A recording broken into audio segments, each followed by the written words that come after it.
Welcome to line exam. तो आज हम पढ़ेंगे बंगाल, जो दिल्ली सल्तनत ने हमला किया था उसके बारे में, और बंगाल पे अंग्रेज़ों ने जो कब्जा किया था उसके बारे में, और ब्लैक होल ट्रेजेडी के बारे में भी हम इस वीडियो में डिस्कशन करेंगे।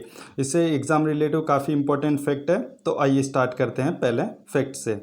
बंगाल को दिल्ली सल्तनत में सबसे पहले किसने मिलाया था? तो बंगाल को दिल्ली सल्तनत में मिलाया था मोहम्मद बिन बख्तियार खिलजी ने मिलाया था। ये याद रखना, मोहम्मद बिन बख्तियार खिलजी ने दिल्ली सल्तनत में मिलाया था बंगाल को। फिर गयासुद्दीन तुगलक ने बंगाल को 3 भागों में बांटा, और वो भाग थे लखनौती, जो उत्तरी बंगाल के नाम से जाना जाता था, दूसरा भाग सतगांव, जो दक्षिणी बंगाल के नाम से जाना जाता था, और तीसरा भाग है सोनार गांव, जो पूर्वी बंगाल के नाम से जाना जाता था। फिर इस विभाजन को समाप्त करके हाजी इलियास बंगाल के नए शासक बने। तो हाजी इलियास ने विभाजन को समाप्त किया था, जो गयासुद्दीन तुगलक ने बंगाल को 3 भागों में बांटा था।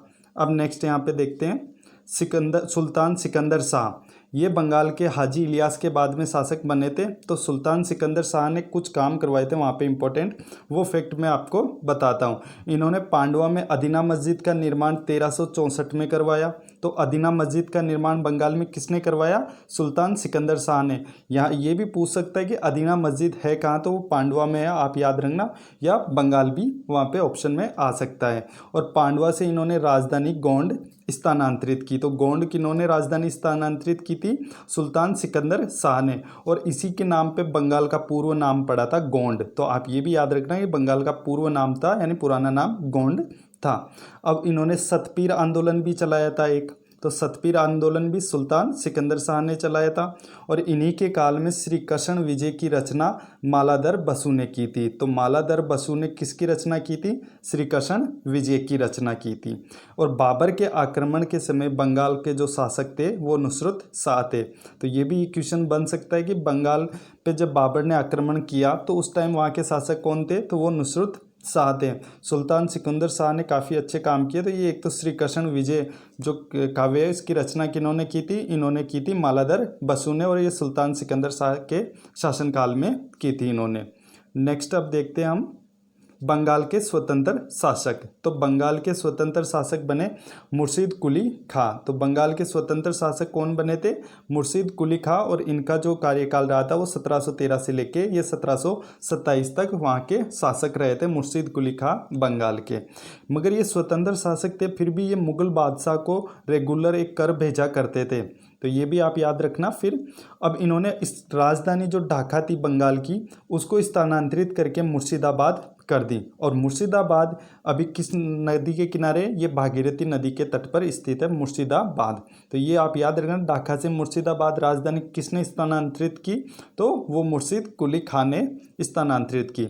और मुर्शीद कुली खां ने एक इजारेदारी प्रथा शुरू की, और खेती के लिए जो अग्रिम कर्ज दिया उसको तकाबी ऋण भी कहा जाता है। तो तकाबी ऋण प्रदान किसने किया? मुर्शीद कुली खां ने। और इजारीदारी प्रथा भी मुर्शीद कुली खां ने शुरू की थी। तो ये दो इन्होंने प्रथा चलाई थी। अब नेक्स्ट देखते हैं हम गिरिया का युद्ध। तो गिरिया का युद्ध हुआ सरफराज और सर सूबेदार अली वर्दी खाक के बीच में। तो एक तो सरफराज और सर सूबेदार अली वर्दी खाक के बीच 1740 के अंदर गिरिया का युद्ध हुआ था। ये आप याद रखना, गिरिया का युद्ध कहाँ हुआ? ये बंगाल में हुआ, और 1740 में हुआ, सरफराज और सर सूबेदार अली वर्दी खाक के बीच में, यानी अली वर्दी खाक के बीच में। इसने मुगलों को जो राजस्व दिया करते थे मुर्शीद कुली खां, उसको बंद कर दिया गया। और इन्हीं के शासनकाल में बंगाल इतना समृद्धिशील बना कि बंगाल को भारत का स्वर्ग कहा जाने लगा। तो भारत का स्वर्ग किसके काल में कहा जाता था? सूबेदार अली वर्दी खां को बंगाल को भारत का स्वर्ग कहा जाने लगा।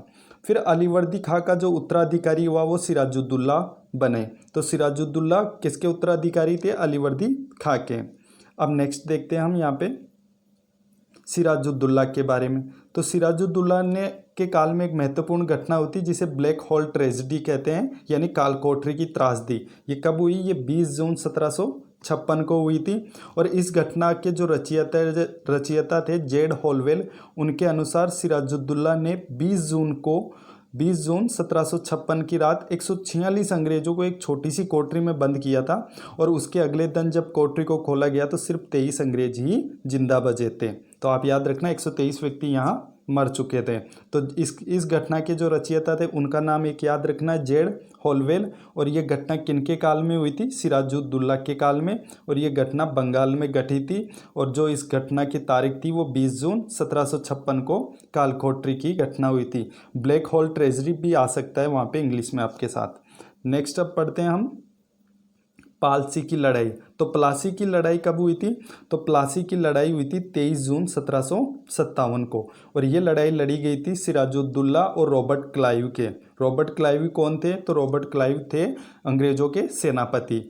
और प्लासी भागीरथी नदी के तट पर स्थित है। तो प्लासी भी कहाँ स्थित है? ये भागीरथी नदी के तट पर। अब याद रखिए ये इन दोनों के बीच में लड़ाई हो गई। फिर जो सिराजुद्दौला की तो हार हो गई थी इस युद्ध के अंदर। फिर बाद में इन्होंने मीर जाफ़र को यहाँ का शासक बनाया। फिर इन्होंने मीर जाफ़र को भी 1760 में हटा करके मीर कासिम को बंगाल का नवाब बना दिया गया। एक बार एग्जाम में क्वेश्चन बना था कि सिराजुद्दौला के बाद में बंगाल के शासक किसे बनाया था अंग्रेज़ों ने?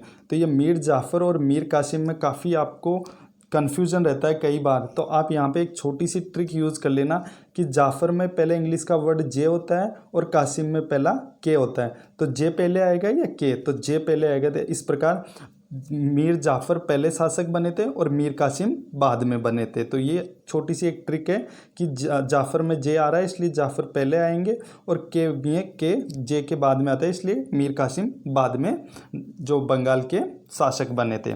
अब देखिए आप यहाँ पे नेक्स्ट। तो 1760 को मीर कासिम को हटा दिया गया बंगाल के नवाब से। फिर मीर कासिम को बनाया गया। अब मीर कासिम ने मुर्शिदाबाद जो राजधानी थी उसको मुंगेर स्थानांतरित कर दिया है। यानी मुर्शिदाबाद से जो बंगाल की राजधानी को मुंगेर कौन लेके गया? वो लेके गए मीर जाफ़र नहीं, मीर कासिम लेके गए। और इसे मुगदलपुर भी कहा जाता है मुंगेर को। तो ये भी आप याद रखना, मुगदलपुर मुंगेर को कहा जाता है। तो मुर्शिदाबाद से मुंगेर किसने स्थानांतरित की? मीर कासिम ने। अब नेक्स्ट देखिए आप यहाँ पे।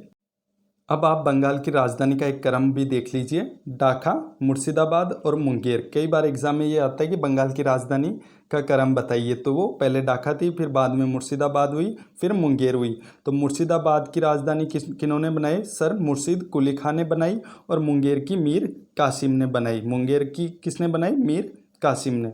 फिर बक्सर का युद्ध हुआ 1764 के अंदर। तो बक्सर का युद्ध कब हुआ? 1764 के अंदर। और बक्सर के युद्ध किनके बीच हुआ? तो एक साइड तो थे अंग्रेज और दूसरी साइड थे मीर कासिम, और एक थे अवध के नवाब शुजा-उद-दौला खां और मुगल सम्राट शाह आलम द्वितीय। इनके बीच लड़ा गया था ये बक्सर का युद्ध। इसमें अंग्रेज विजय हुए और इस युद्ध में अंग्रेजों का जो सेनापति था वो हेक्टर मुनेरो था। तो ये भी कई बार पूछा जाता है कि बक्सर के युद्ध में अंग्रेजों का सेनापति कौन था? हेक्टर मुनेरो था। और ये अंग्रेज एक तरफ थे और दूसरी तरफ थे मीर कासिम, अवध के नवाब शुजा-उद-दौला खां और मुगल सम्राट शाह आलम द्वितीय। ये तीनों एक साइड थे और अंग्रेज एक साइड थे। और इस युद्ध में भी अंग्रेज विजय हुए और इनके अंग्रेजों का सेनापति कौन रहा? हेक्टर मुनेरो था। नेक्स्ट अब देख लेते हैं, ये पश्चिम बंगाल की राज्यों के साथ जो सीमा साझा करते हैं और अंतर्राष्ट्रीय सीमा जो साझा करती है उसके बारे में मैं आपको बता देता हूँ। तो अंतर्राष्ट्रीय सीमा तो ये 3 देशों के साथ साझा करते हैं। पहली है नेपाल, भूटान और बांग्लादेश। ये देखिए आप यहाँ पे, ये रहा नेपाल, ये रहा इधर भूटान, और ये जो आपको वाइट दिख रहा है ये बांग्लादेश हो गया। और राज्यों के साथ सीमा कौन साझा करते हैं? एक उड़ीसा रहा ये, फिर ये झारखंड रहा, फिर ये बिहार रहा, और ये ऊपर आपको दिख रहा है ये वाला, तो ये रहा आपका सिक्किम, और ये रहा पूरा असम। तो इस प्रकार ये 5 राज्यों के साथ सीमा साझा करता है और यहाँ पे 3 देशों के साथ अंतर्राष्ट्रीय सीमा साझा करता है। आई होप अगर आपको ये कंटेंट अच्छा लगा और आपके लिए हेल्पफुल है तो आप इस वीडियो को लाइक कर सकते हो और चैनल के सपोर्ट के लिए चैनल को सब्सक्राइब भी कर सकते हो। Thank you everyone.